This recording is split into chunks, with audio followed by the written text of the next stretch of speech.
할렐루야.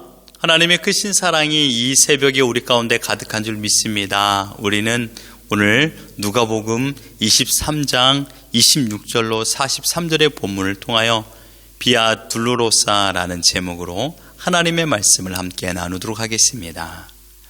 우리는 계속해서 예수님의 공생의 마지막 날, 그러니까 예수님이 죽으시는 그날의 모습을 보고 있습니다. 본디오 필라도 유대 총독이 기어이 예수님을 십자가형으로 언도하게 되었고, 그 결과 26절에 그들이 예수를 끌고 갈 때라고 말하고 있습니다. 군병들은 예수님을 희롱했습니다. 예수님을 채찍질하게 되었고 십자가를 지워서 골고다 언덕을 향하여 가게 했습니다. 그 당시 십자가형을 받은 죄인은 자신이 죽어야 할 그 십자가를 짊어지고 그 길을 걷게 되었습니다. 그 길이 오늘날 비아 돌로로사, 슬픔의 길이라고 말합니다. 주님께서는 그 무거운 십자가를 지고 비아 돌로로사, 십자가의 길, 그 슬픔의 길을 걸어가신 것입니다. 그런데 예수님께서는 그 십자가 너무 무거워서 메고 가다가 넘어지고 또 넘어지게 되었습니다. 그것을 본 군인들은 26절에 시몬이라는 구레네 사람이 시골에서 오는 것을 붙들어 그에게 십자가를 지워 예수를 따르게 하더라. 예수님이 너무 힘이 없고 넘어지는 것을 보며 연약하고 불쌍해서 이 시몬이라는 사람에게 십자가를 대신 지게 한 것이 아니라, 십자가를 메고 가다가 넘어지다가 죽으면 그 십자가형을 집행하지 못하기 때문에 죽지 않도록 지키기 위하여서 그 십자가를 이 시몬이라는 사람에게 매게 한 것입니다. 마가복음에서는 이 시몬이라는 사람에 대해 쓰기를 알렉산더와 루포의 아버지라고 했습니다. 결코 시몬이라는 사람이 예수님이 십자가를 지고 가다가 넘어지는 것을 보며 울분했어요. 또한 불쌍한 마음으로 달려와서 주님, 내가 이 십자가를 대신 지겠습니다 라는 그런 마음이 아니라 그저 로마 군병의 강압으로 인하여 이 시몬이라는 사람은 십자가를 대신 짊어지고 간 것입니다. 이제 슬픔의 길을 들어선 예수님은 자신의 뒤로 구레네 사람 시몬이 자신의 십자가를 지고 그 길을 걷게 되었습니다. 그 뒤에는 예루살렘에 살고 있는 큰 무리가 따르게 되었습니다. 어찌된 영문인지 그토록 소리를 치고 고함을 치며 이 예수를 죽이라고 말하는 유대 종교 지도자들의 모습은 보이지가 않습니다. 들려오는 소리는 애통과 슬픔의 울음소리였습니다. 27절을 보십시오. 또 백성과 및 그를 위하여 가슴을 치며 슬피 우는 여자의 큰 무리가 따라오는지라. 그들은 예수님의 죽음에 대한 슬픔을 울음으로 표현했습니다. 이에 대해 예수님께서는 그들 향하여 돌이켜 이렇게 말씀하십니다. 부드럽고 동정의 심정을 가지고 그들을 위로해 주며 28절에 말합니다. 예수께서 돌이켜 그들을 향하여 이르시되 예루살렘의 딸들아, 나를 위하여 울지 말고 너희와 너희 자녀를 위하여 울라. 예수님은 앞으로 이스라엘에게 불어 닥칠 환난을 알고 계셨습니다. 그래서 29절로 31절에 말씀하고 계십니다. 29절에 보라, 날이 이르면 사람이 말하기를 잉태하지 못하는 이와 해산하지 못한 배와 먹이지 못한 젖이 복이 있다 하리라 라고 말씀했습니다. 여러분, 이게 왜 복이 있는 것입니까? 아이를 출산하지 못하는 것이 왜 복이 있는 것일까요? 그런데 그때 그 환난에는 그 아이를 출산하지 않은 것이 복이다라고 말하고 있는 것입니다. 그 이후에, 그 원인이 그 이후에 나오고 있습니다. 31절을 보십시오. 푸른 나무에도 이같이 하거든 마른 나무에는 어떻게 되려 하시니라. 여기에 푸른 나무는 예수 그리스도를 의미하고 있습니다. 즉 하나님의 나라를 이 땅에 전파하고 증거하고 가르치었음에도 불구하고 그 의미를 모르는 자들이 푸른 나무를 대하는 태도는 무엇이었습니까? 그를 죽였습니다. 하물며 마른 나무는 어떻게 하겠느냐 이것입니다. 이 마른 나무는 누구를 말하고 있죠? 이스라엘 백성들을 의미하고 있는 것입니다. 그들을 더 함부로 대한다. 그들에게 더 강경한 핍박을 가할 것이다 라고 말하는 것입니다.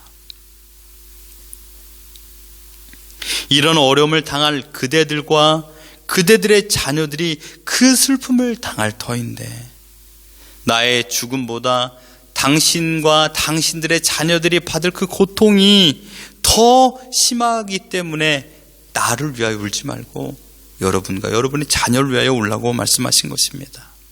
지금도 환난과 어려움이 있지만 이제부터는 더 큰 환난이 이스라엘에게 임할 것이고, 끝내 40년 후에 철저하게 예루살렘은 파괴되고 처참한 환난이 닥칠 것을 주님께서는 아셨기 때문입니다. 지금까지 경험하지 못한, 그래서 인간의 이성을 상실한 행동을 할 것이다라고 말합니다. 어떤 것입니까? 예루살렘 성이 함락되기 전에 자신들의 자녀를 잡아먹는 일들이 일어나고, 심지어 서로를 죽이고 서로를 잡아먹는 일들이 발생하기 때문입니다. 그래서 그 환난 날에 아이를 출산하지 않은 사람이 더 복이 있다라고 말하고 있는 것입니다. 왜요? 자신의 아들을, 자녀를 잡아먹히는 그런 일을 경험하지 않기 때문입니다. 얼마나 처참한 고통입니까? 기어이 예수님의 십자가 행렬이 목적지에 다다랐습니다. 33절에 보면 해골이라 하는 곳에 이르러 거기서 예수를 십자가에 못 박고 두 행악자도 그렇게 하니 하나는 우편에 하나는 좌편에 있더라. 이제 예수님께서는 지금까지 살아갔던 모든 33년의 인생을 마치는 그 순간에 다다랐습니다. 예수님께서 이 땅에 오시고 십자가에 달려 죽게 되는 모든 것은 전부 하나님의 목적과 계획이 있었기 때문입니다. 그래서 예수님은 십자가에 달려 죽으셔야만 했습니다. 두 손과 두 발은 못질을 당했습니다. 머리에는 가시 면류관을 쓰셨습니다. 이때가 우리 시간의 오전 9시였고 예수님께서 운명하는 시간은 오후 3시였습니다. 앞으로 6시간 동안 십자가에 매달려 처절한 고통과 조롱을 당하시고 끝내 십자가의 죽으심으로 생을 마감하게 됩니다. 그 십자가 위에서 주님께서는 7마디를 하셨죠. 이것을 우리는 이 가상 7원이라고 말하는데 오늘 본문에서 2가지가 나옵니다. 34절을 보십시오. 이에 예수께서 이르시되 아버지 저들을 사하여 주옵소서. 자기들이 하는 것을 알지 못함이니이다 하시더라. 또한 43절에 보면 예수께서 이르시되 내가 진실로 내게 이르노니 오늘 내가 나와 함께 낙원에 있으리라. 이 말씀은 예수님 한쪽에 매달린 행악자가 자신이 회개하고 주님께 자신의 영혼을 내어 맡기는 그 고백에 주님께서 응답하여 주신 말씀입니다. 여러분, 예수님의 십자가가 의미하고 있는 것은 무엇입니까? 그것은 바로 하나님의 공의, 하나님의 심판이죠. 또한 하나님의 사랑이 담겨져 있습니다. 하나님께서는 죄와 함께 공존할 수 없습니다. 죄와 함께 거할 수 없는 분이십니다. 하나님의 성품이 그것을 인정할 수가 없습니다. 하나님의 성품상, 공의로운 성품상 그 죄를 결코 눈 감아주지 못합니다. 그 죄가 있는 상황에서는 하나님과 동행할 수 없다라는 것이죠. 그래서 하나님께서는 공의로운 심판을 하셔야만 합니다. 그래서 예수님을 십자가에 달려 죽게 하심으로 그 모든 죄를 사하여 주셨습니다. 그러나 이 사하여 주신 것 자체가 사랑이라는 것입니다. 그래서 십자가는 공의와 사랑의 완성입니다. 한쪽만 공의만 있는 것도 아니요, 사랑만 있는 것도 아닙니다. 우리의 모든 죄를 용서해 주시는 하나님의 엄한 심판인 공의와 우리의 모든 죄를 사하여 주심으로 인하여 영원토록 함께 거할 수 있는 사랑까지 함께 포함되어 있는 것이 십자가입니다. 마태복음 27장 45절에 보면 제 6시로부터 온 땅에 어둠이 임하여 제 9시까지 계속되더니, 하나님의 아들 성자 예수가 고통당하는 것을 어쩌면 어둠을 통하여서 해의 빛을 잃게 함으로 말미암아 사람들이 제대로 보지 못하게 만들었는지도 모릅니다. 어쩌면 하나님의 마지막 배려일 수도 있습니다. 그리고 주님은 이들의 죄를 사하여 달라고 기도했습니다. 그 기도의 대상은 자신이 어떤 행동을 하고 있는지 모르는 사람, 자신이 지금 어떤 처지에 있는지도 모르는 사람, 심지어 종교적인 열정에 사로잡혀서 악마의 도구가 되어 쓰임받았던 그 사람들, 그들을 위하여 주님께서는 그들의 죄를 사하여 달라고 기도하고 있습니다. 그 기도에는 오늘 본문에 유대인의 왕이라는 패를 달았던 사람도 포함됩니다. 이 기도 안에 십자가의 사랑이 보여지고 있는 것입니다.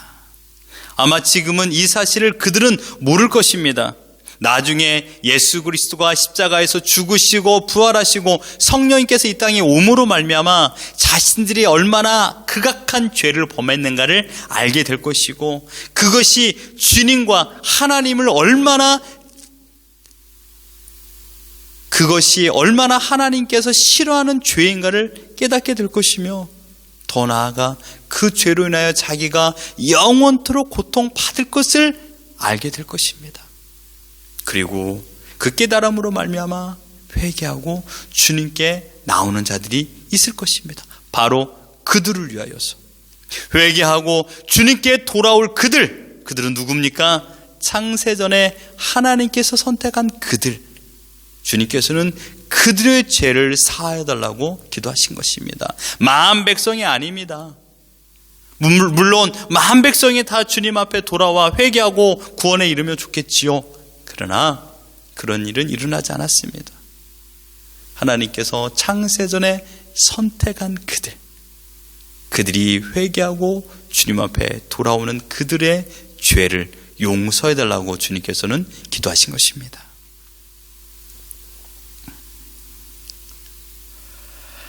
그리고 주님은 오늘 본문에서 영생의 통치자이심을 다시금 보여주고 계십니다. 예수 그리스도만이 오직 유일의 구원자라는 것을 오늘 본문을 통하여 말씀하고 있죠. 43절을 보십시오. 내가 진실로 내게 이르노니 오늘 내가 나와 함께 낙원에 있으리라 하시니라.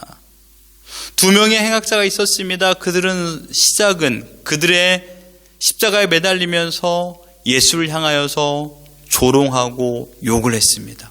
그 둘이 동시에요. 그러나 시간이 지나면서 한편에 있는 행악자가 예수를 유심히 보기 시작했죠. 그 예수가 진정한 의인이라는 것을 깨닫게 되었습니다.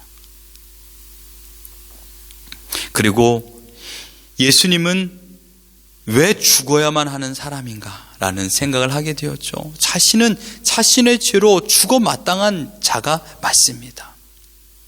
그 순간 자신이 지금까지 행했던 모든 죄악, 십자가에 매달려 죽을 수밖에 없었던 그 죄악들이 떠오르기 시작했습니다. 그리고 그 의인 앞에서, 예수 그리스도 앞에서 자신의 죄를 고백하게 됩니다. 내가 죄인입니다. 내가 잘못했습니다. 오늘 이 시간 내 생명이 끝날 때 내 영혼이 당신과 함께 거하면 안 되겠습니까? 사실 이 행악자는 자신이 지었던 모든 죄의 결과로 십자가에 죽는 것은 당연했습니다. 그런데 십자가에서 죽고 그 이후에 고통당할 것이 불현듯 생각이 난 것입니다. 깨달음이겠죠. 그래서 하나님이 두려워지기 시작했습니다. 육신의 생명을 죽이는 것뿐만 아니라 영혼까지 살리시고 죽이시는 하나님을 두렵게 느끼게 되었습니다. 그리고 예수님께 자신의 영혼을 내어 맡기는 것입니다. 주님은 그 고백에 응답하여 주셨고, 네가 오늘 나와 함께 낙원에 있을 것이다 라고 말씀하여 주셨습니다. 여러분, 구원은 나의 어떤 노력의 결과가 아니라 하나님의 은혜의 결과인 줄 믿습니다. 구원과 우리의 모든 인생은 철저하게 하나님의 절대 주권에 있다는 것을 믿고 그 하나님을 바라보며 살아가는 것입니다. 사랑하는 성도 여러분, 예수님이 끝내 오늘 본문에서는 그 고통 가운데 있지만 내일 보실 본문에서는 오늘 생을 마감하며 이 세상을 떠나게 되는 것이 이 십자가상의 마지막입니다. 사랑하는 성도 여러분, 예수님은 분명 비아 돌로로사, 슬픔의 길을 걸었습니다. 십자가상의 고난을 받으셨고 끝내 죽임을 당하셨습니다. 슬픔의 길입니다. 죽음의 길입니다. 그러나 그 길에서 주님께서 하신 것은 무엇입니까? 주님께서 슬픔으로 고통을 당하셨나요? 자신이 슬픔 때문에 억울해 하셨나요? 아닙니다. 반대였습니다. 나는 슬픔을 당할지언정, 나는 이 슬픔의 끝에 죽음을 당할지언정 주님께서 맺힌 열매는 슬픔의 열매가 아니고 고통의 열매가 아니라 생명의 열매인 줄 믿습니다. 그 주님의 죽으심으로 인하여 우리가 살았습니다. 주님께서는 끝까지 그 비아 돌로로사, 십자가의 길에서, 고통의 길에서, 애통의 길에서 우리를 향하여 우리의 죄를 사하여 달라고 기도하셨고 우리의 영혼을 책임질 수 있는 유일한 분이라는 것을 가르쳐 주셨습니다. 그 슬픔의 길, 그러나 우리에게는 영생의 길인 줄 믿습니다. 그 고통의 길, 우리에게 용서의 길인 줄 믿습니다. 그 애통의 길, 우리에게 기쁨의 길이 되었던 것입니다. 우리가 죄로 인하여 받을 심판을 예수님께서 모조리 받으셨기 때문입니다. 모두 다 지금까지 지은 모든 죄, 앞으로 지을 모든 죄를 다 용서해 주신 주님의 그 사랑의 결정체가, 하나님의 사랑의 완성인 십자가가 우리 눈앞에 있는 것입니다. 슬픔의 길입니다. 그러나 그 길로 인하여 우리는 구원에 이르게 되었습니다. 여러분, 우리는 이 은혜를 경험했음에도 불구하고 또다시 범죄하는 행악자 중에 한 사람에 불과합니다. 얼마나 악한 존재입니까? 하나님께서 그토록 싫어하고 미워하는 죄를 또 범하고 있는 행악자입니다. 어떻게 해야 될까요? 늘 울어도 눈물로써 이 은혜를 못 갚을 줄 알아 이 몸 바쳐 주님께 드린다라는 찬송가의 고백처럼 매일마다 우리가 거룩을 지키며 정결을 지키고 순결을 지키는 믿음을 가져야만 합니다. 이것이 우리의 사명인 줄 믿습니다. 내가 하나님을 믿습니다. 예수 그리스도가 나를 위해 십자가에 달려 죽은 걸 믿습니다. 알고 있죠. 그러나 그 알므로 멈추지 마시고 나를 위해 십자가에 달려 죽으신 예수님의 그 은혜에 감사함으로만 멈추지 마시고 이제는 어떻게 해야 될까요? 그 은혜를 따라 주님과 함께 동행하는 것입니다. 가장 건강한 믿음이 어떤 믿음일까요? 이 사실을 아는 것이 가장 건강한 믿음일까요? 예, 이것도 중요합니다. 그러나 더 중요한 건강한 믿음은 주님과 함께 동행하는 것입니다. 주님과 함께 하고 있는 것이 가장 건강한 믿음인 줄 믿습니다. 주님과 멀어지면 그 틈은 점점 더 커지게 되어 있습니다. 주님의 죽으심으로 지금 내가 살고 있는 것입니다. 이 생명을 주신 주님을 사랑하며 동행하는 것, 이것이 우리의 사명입니다. 여러분, 바라옵기는 오늘 예수님은 2000년 전에 십자가에 달려 죽으신 그날입니다. 우리가 그날을 생각하며 우리를 위해서 십자가에 달려 죽으신 주님을 사랑하고 주님께서 달려 죽으셔야만 했던 그 죄, 그 모든 죄를 사하여 주심으로 우리가 구원받았다는 것을 기억하고 이 죄와 멀리하고 반대로 주님과 가까이 거하며 그 주님을 찬양하고 우리에게 구원을 주시는 하나님을 더욱더 사랑하는 복된 하루를 살아가는 우리 모두가 되기를 예수 그리스도 이름으로 축원합니다.